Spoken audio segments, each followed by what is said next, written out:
Mukadimah Salim.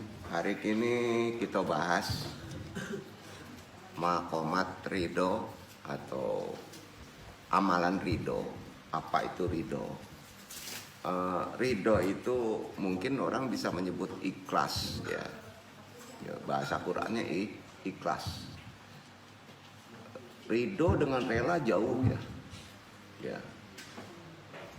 Ridho dengan pasrah juga jauh, ya. Jadi kalau Quran menyebutnya ikhlas, termasuk maqamat yang paling tinggi, ya. Di bawah ridho itu takwa, orang yang bertakwa, ya. Kita sampai ridho Allah itu sulit sebelum kita menjadi orang yang bertakwa. Takwa itu bahasa syariat adalah orang yang takut dengan Allah, kan itu ya. Pasti beribadah. Orang yang sudah takut dengan Allah, derajat takwa tertinggi, Allah memanggil pasti dia kejar. Terutama dalam perkara sholat, amalan, tidak mau melakukan dosa, itu orang yang bertakwa. Kalau sudah maqamat takwa itu teruji, maka mereka akan ridho. Orang yang ridho itu orang awam juga kelihatan gitu, ridho banget nih orang. Dan tidak pernah ada masalah, insya Allah. Masalah pun ada, seolah-olah tidak ada masalah. Masalah tetap ada. Ini yang akan kita bahas, maqamat ridho. Kategorinya tazkiyatun nafs dan ada amalan. Kalau dilihat dari kelas, ini udah kelas puncak ya kaji ini ya. Karena maqamat di awal tahara, taubat, sabar, syukur. Itu kajian tasawuf. Kalau di kelas itu kelas ente apa, kelas antum apa, ya. Nah, itu nggak bisa disebut karena kelas ini termasuk aib, ya.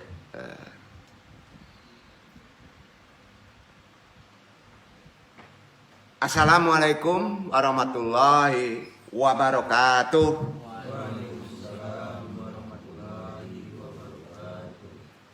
Berdoa hadirin lurus niat ridha Allah.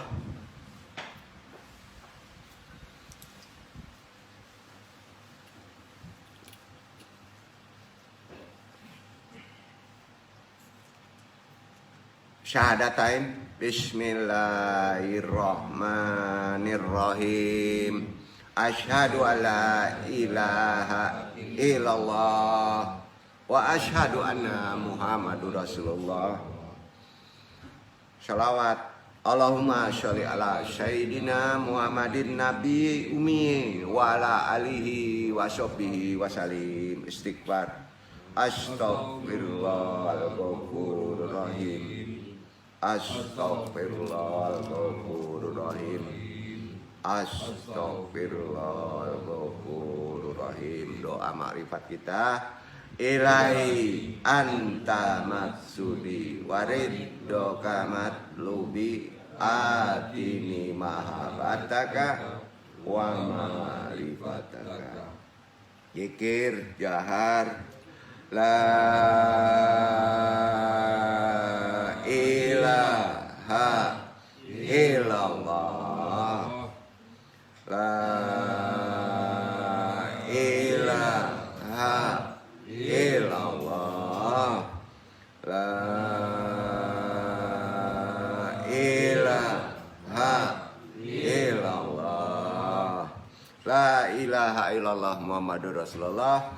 Ilaha diniyah asolihi wa ilaha droti nabiyil Mustafa Muhammad sallallahu alaihi wasallam bil barokah wal karomah Syekh Abdul Qadir waliullah bi syafaat Nabi Muhammad bi iznillah waridullahi. Ya Allah, ya Allah, ya Allah, innaka ala kulli syai'in qadir. Pasang niat tak di hajatina.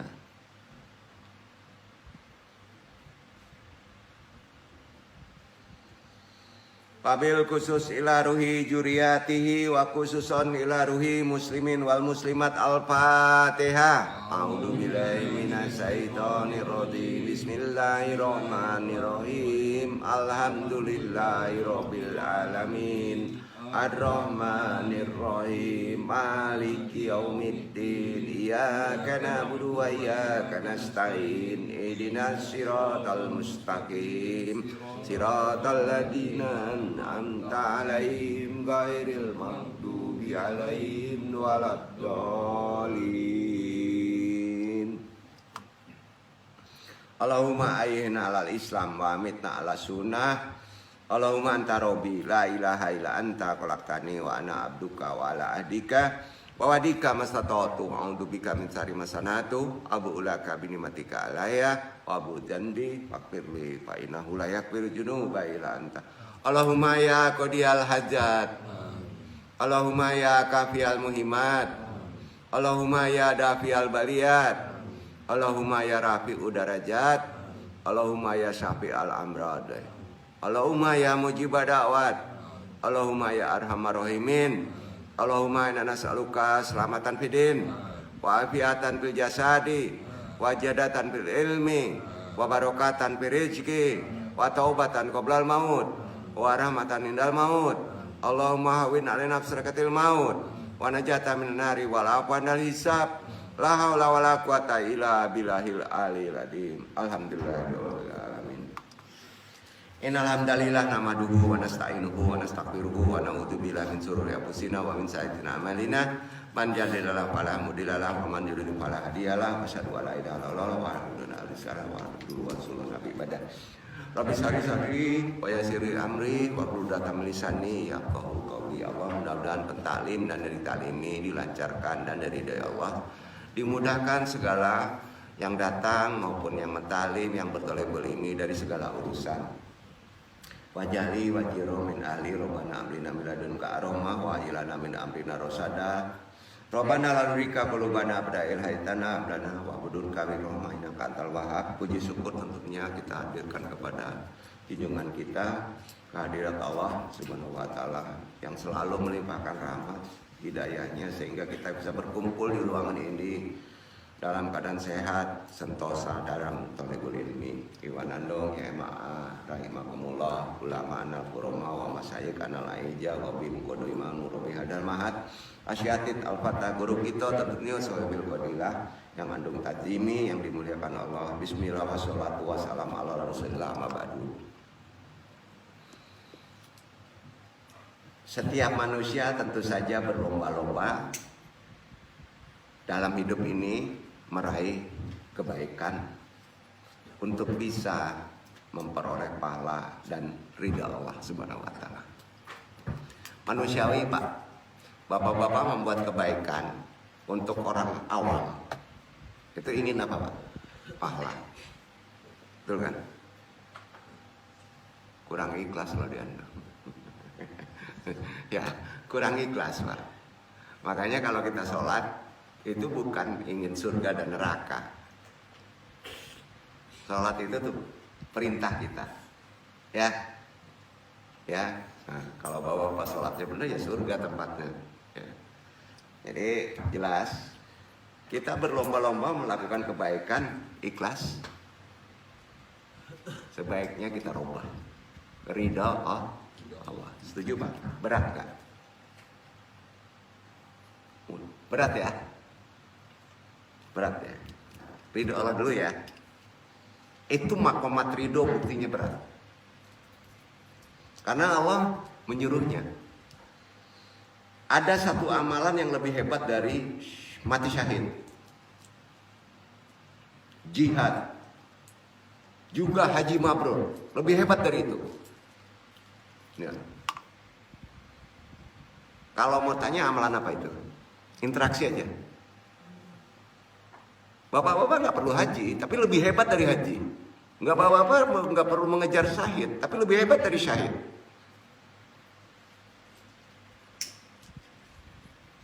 Lebih hebat dari puasa sunnah Senin, Kemis terus menerus. Lebih hebat dari puasa Daud, sehari puasa sehari enggak. Lebih hebat dari membangun masjid.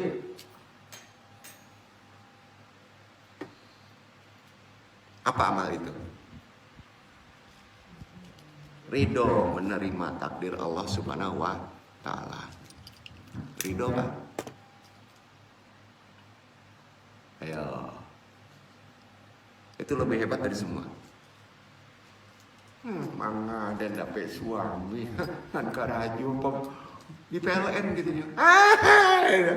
Itu gak menteri ini, maaf ya, umpama gitu. Mangga dapet suami ini karju di Kapatabang ya. Tapi mati den. Itu dah. Umpama begitu dah. Mangga den tak bisa haji. Sakit pulau menggempur. Dari doa teh. Roh Bapak. Setuju? Setuju? Mangga den dapet bini orang anu karyangong lu.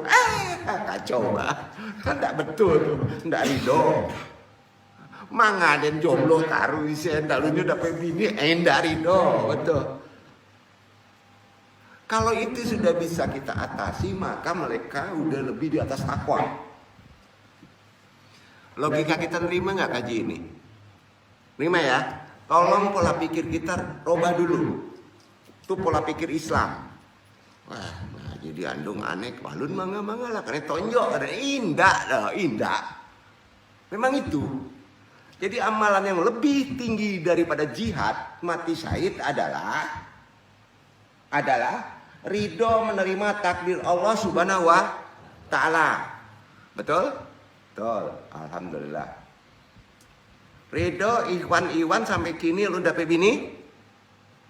Lama saya ridho udah kepetang enggak rutuh udah apa?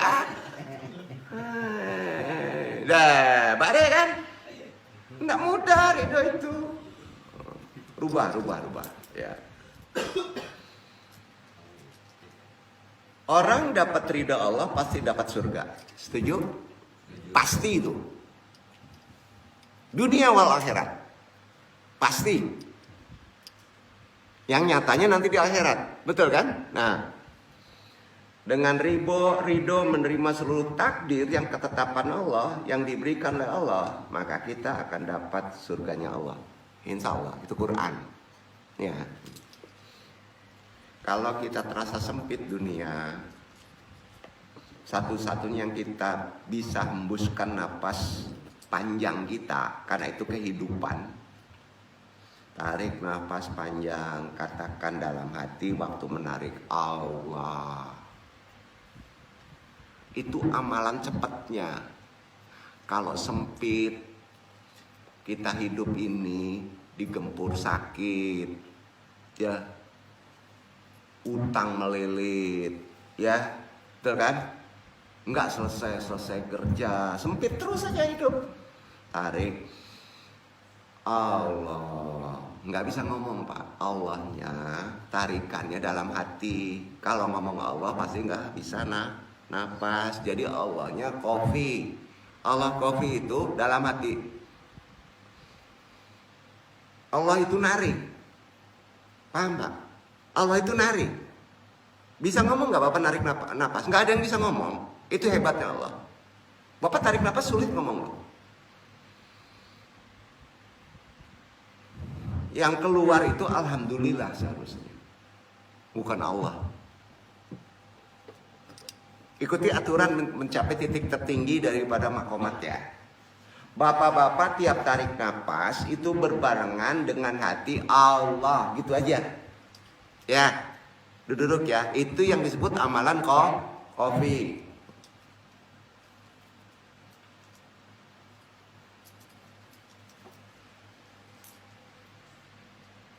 Insya Allah, kalau kita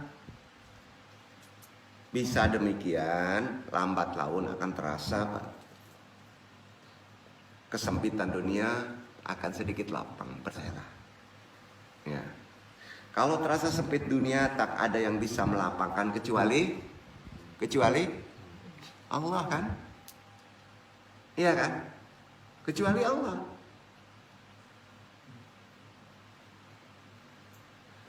Enggak ada kata lain daripada itu. Kalau terasa sempit dunianya, tak ada yang bisa melapangkan kecuali Allah. Nggak ada lagi kecuali Allah. Selanjutnya terus dekatkan diri kepada Allah. Setelah begitu, cukup sekali aja dulu. Nah, dekatkan diri kepada Allah. Insya Allah, dekat diri kepada Allah, akan timbul rasa takut kepada Allah. Gitu ya. Dekatkan diri kepada Allah apa Pak?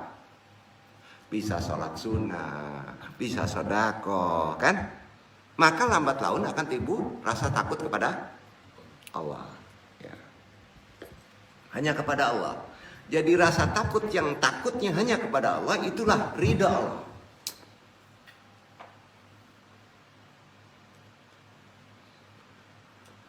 Quran menyebutnya orang-orang yang sudah mencapai titik ihsan dalam bertakwa.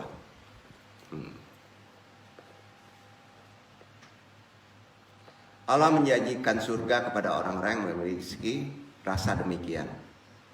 Karenanya Allah berfirman di An-Nazi'at surat 79 40 41. Andong dulu ya. A'udzubillahi minasyaitonirrajim. Bismillahirrahmanirrahim. Wa amama man qafa maqama rabbi wan nahan nafsa anil hawa fa innal jannata hiyal mawa. Dan adapun orang yang takut kepada kebesaran Rabb-nya dan menahan diri dari keinginan hawa nafsunya, maka sungguh surgalah tempatnya. Setuju Pak? Setuju? Kita larikan dulu ke bawah, jangan ridho, takwa dulu ya. Sekarang takwa. Ada sifat orang yang takwa. Ada 6. Ada berapa? Ada 6. Ada yang 3, ada yang 2, ada yang 1, ada yang 4. Yang 6 kok nggak ketemu ya? Ya. Ada 6. Bahkan Anda ngelihat ulama beken, nggak kelihatan 6-nya nih. Bingung. Jadi takwa itu bisa dikelihatan sifatnya. Ya. Jadi nggak pernah terkecoh orang itu. Pertama, takut pada yang gaib.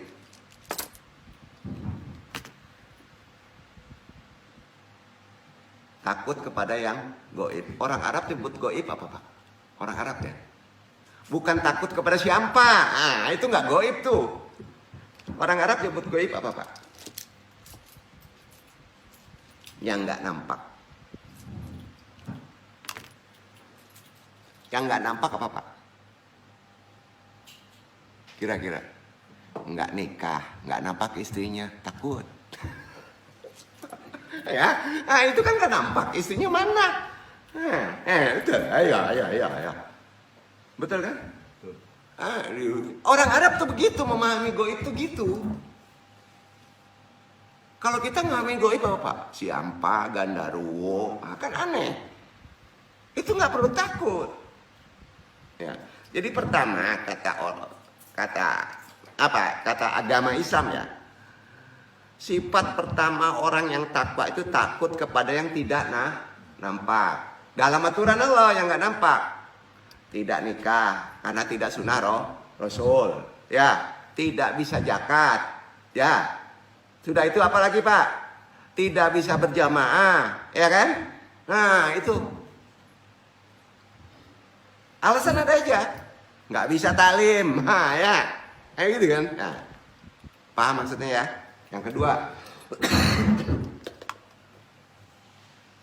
Setelah percaya dengan gaib, sebaiknya kita langsung mendirikan sholat.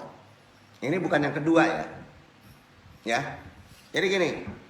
Kalau kita tidak punya, tidak terlihat yang nampak kita, dirikan sholat. Itu agama. Jangan mujarobat ilmu sombong, Pak. Kalau misalnya itu salah. Dirikan sholat, bukan sholat. Dirikan sholat. Dirikan sholat gimana, Pak? Amalan sholat setelah kita tidak sholat. Kan gitu. Kira-kira paham nggak? Gini. Maksudnya gini.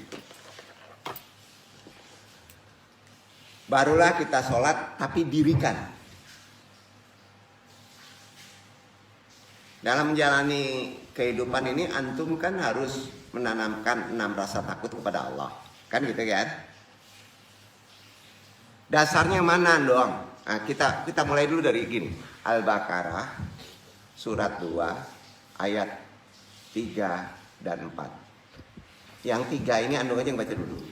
Alladzina yu'minun bil ghaibi wa yuqimuna sholat wa mimma razaqnahum yunfikun. Betul. Gaib dulu, sholat dulu. Gaib dulu, sholat dulu. Gaib dulu. Betul kan di Al-Baqarah?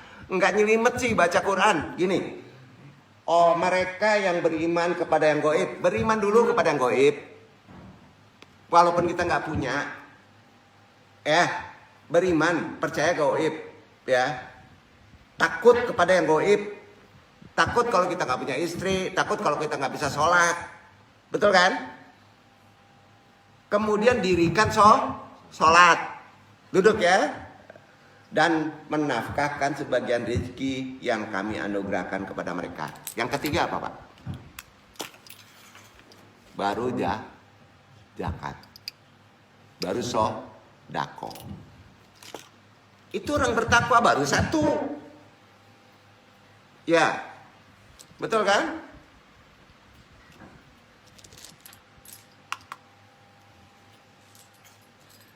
Yang keempatnya, 3 tadi kan? Pertama, gaib. Kedua, sholat. Ketiga, zakat. Betul kan? Waladzina yuminuna bima unjila ulaika wa ma unjila min qablik wabil akhirati hum yungkinun. Dan mereka yang beriman kepada Al-Quran. Percaya nggak sama Al-Quran?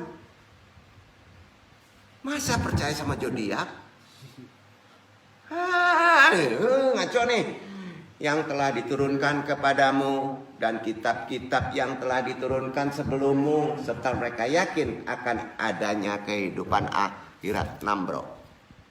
Tanda orang bertakwa ada 6, kata Quran. Rasulullah sendiri menyatakan bahwa beliaulah manusia yang paling takut kepada Allah.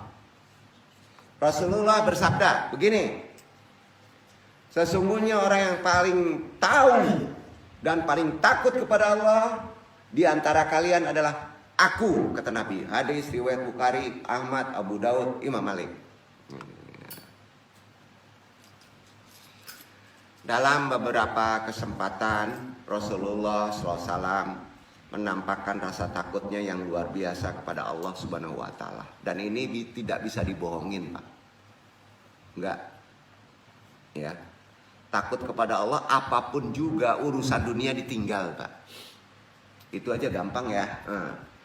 Ibnu Mas'ud menceritakan begini. Rasulullah berkata kepadaku, bacakanlah Al-Quran untukku. Rasulullah ngomong gitu kepada Ibnu Mas'ud. Ya. Ibnu Mas'ud menjawab, ya Rasul, bagaimana aku akan membacakan untukmu? Sedangkan engkau lah yang diberi Al-Quran. Segen dia. Dia yang dikasih wahyu. Masa sih kamu suruh bayar? Gitu kata Ibnu Mas'ud. Betul juga. Rasulullah langsung bersabda, bacakanlah. Karena sesungguhnya aku senang mendengarkannya dari orang lain. Kata Nabi. Ya. Bahwa yang dapat berkah, Pak. Orang baca Quran jangan ada kegiatan lain ya. Itu wahyu. Pahami itu? Ya. Kemudian aku membaca ayat yang ada dalam surat An-Nisa. An-Nisa. Ayat padusi, Pak. Ayatnya dengerin ya. Faqaifa izadi anna min kulli ummatin bi syahidin wajina bika ala haulai syahida. Maka bagaimanakah, apakah kami mendatangkan seorang saksi dari tiap-tiap umat dan kami mendatangkan kamu sebagai saksi atas mereka. An-Nisa 4:41. Rasulullah berkata setelah dibaca Ibnu Mas'ud baca tadi Ibnu Mas'ud, ya. Artinya gini, maka bagaimanakah apabila kami mendatangkan seorang saksi dari tiap-tiap umat dan kami mendatangkan kamu sebagai saksi atas mereka. Langsung Rasulullah, cukup, katanya. Setelah itu Rasulullah menangis meraung. Hadis riwayat muttafaq alaih. Mendengar ayat tadi aja Rasulullah nangis. Begitu tanda takut kepada Allah. Karena itu pasti. Duduk apa? Jadi orang yang takut ke Allah itu bukan gemeter aja, Pak. Ya. Pertanyaan, interaksi. Mengapa kita harus takut dan ridho menerima takdir yang diberikan oleh Allah?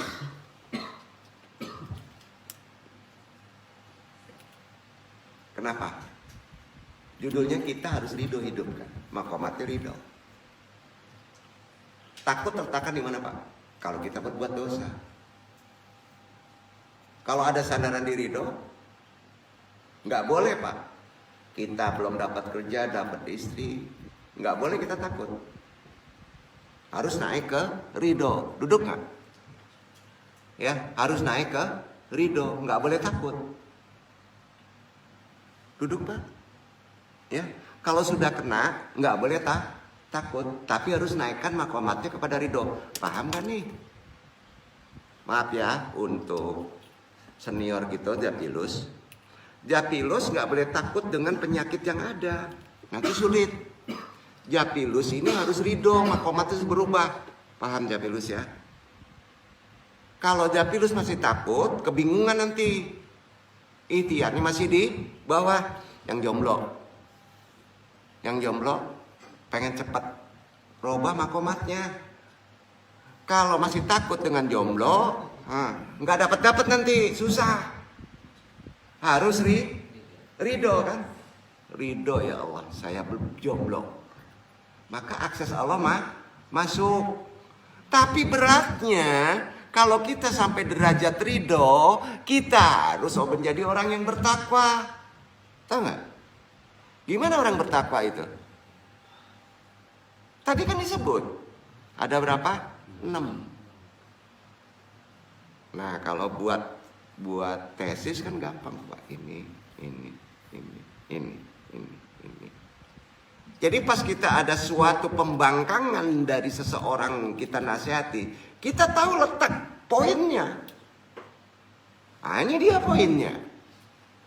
Ini dia solusinya. Setuju? Dan kita bukan melihat orang itu dalam sisi yang bodoh. Kenapa dia nggak sembuh-sembuh? Ternyata maqamatnya turun.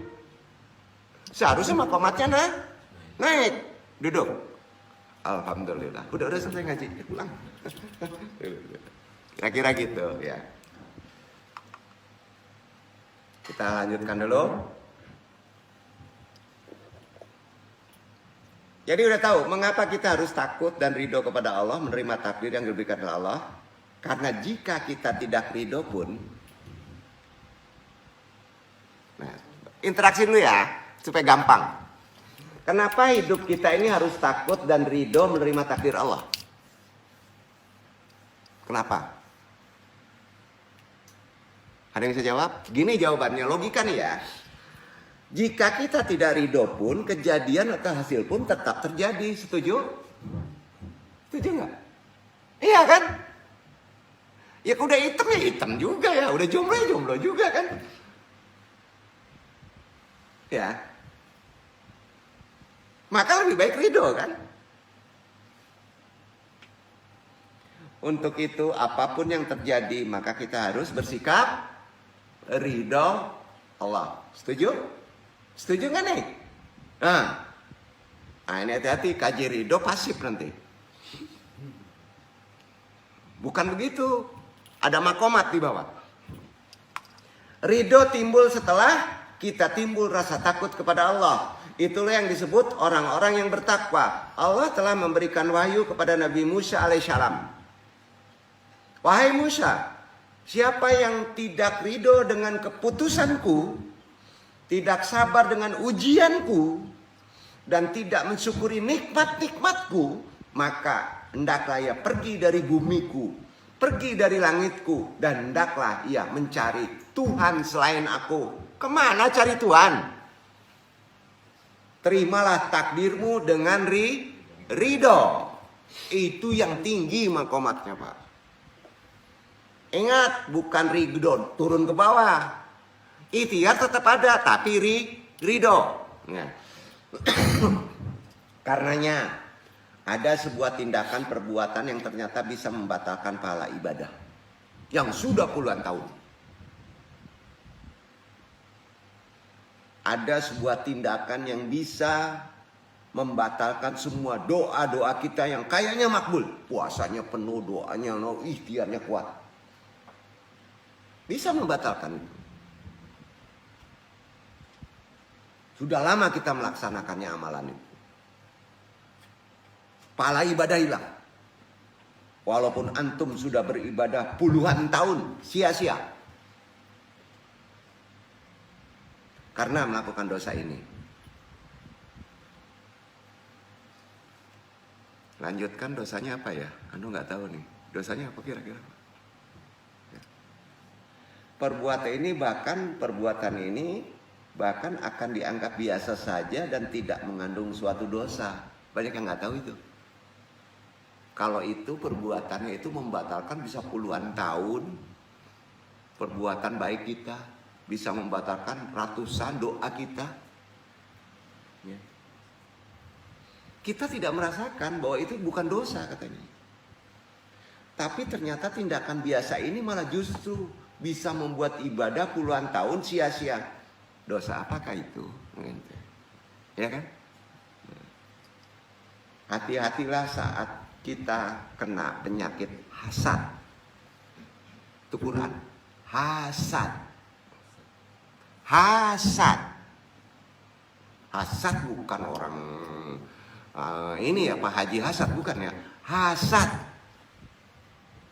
Saat hati kita sakit oleh karena rasa iri atau suatu sebab lain. Penyakit ini penyakit gawat Pak. Penyakit hasad ini sering tidak disadari. Sesungguhnya dapat menghapus semua kebaikan yang pernah kau lakukan. Sesungguhnya hasad ini bisa membatalkan doa kita yang sudah mendekati makbul. Hasad. Kalau sampai kau benci kepada saudaramu karena dia punya rumah besar, karena dia punya mobil baru, maka sesungguhnya saat itu amalmu sudah habis. Kata Nabi, walaupun kamu tidak mengucapkannya.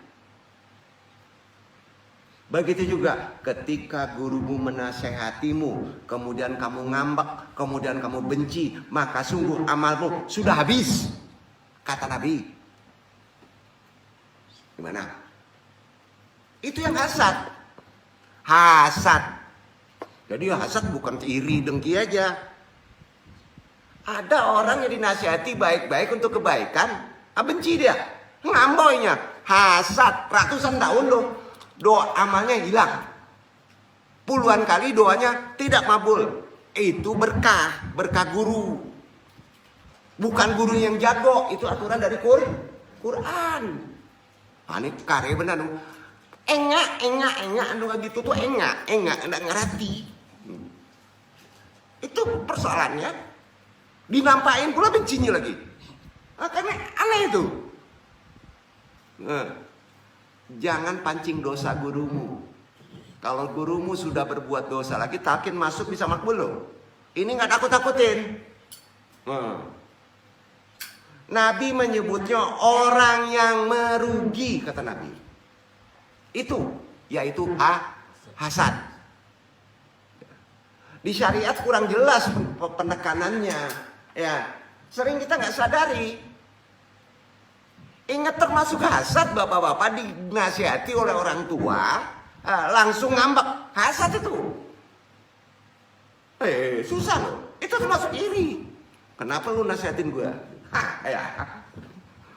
Nggak bisa gitu. Salah satu cara melawannya, ini yang penting. Tahu bapak-bapak, cara satu melawannya. Kalau bapak sudah hasad, punya mobil banyak, punya istri banyak, punya majelis, cara melawannya. Mau tahu pak? Mau tahu nggak nih? Jangan-jangan nggak makbul kita karena hasad tanpa disadari kan?